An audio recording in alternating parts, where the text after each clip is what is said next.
اگر تجھ سے کسی سوال کا جواب نہ آ رہا ہو تو خاموش رہ، ممکن ہے تیرے جواب کی ضرورت ہی نہ ہو۔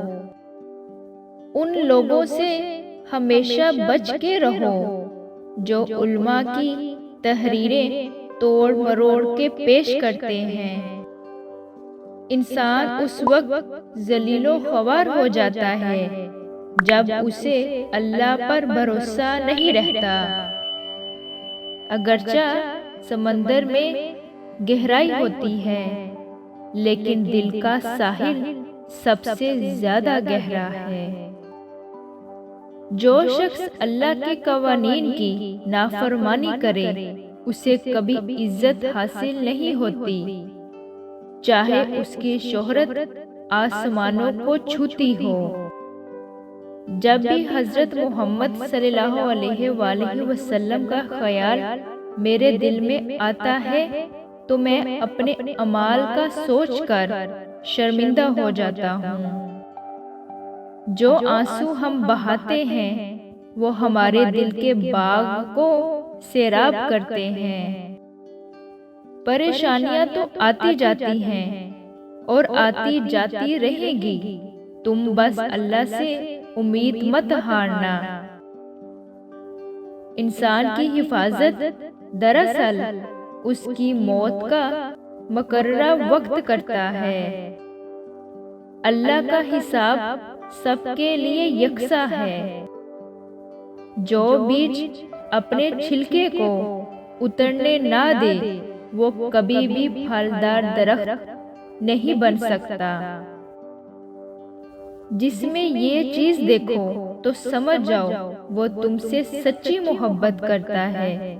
اگر وہ تم سے محبت صرف تمہارے لیے کر رہا ہے تو اس کی محبت پر اعتماد کر لو، کیونکہ یہی سچی محبت ہے۔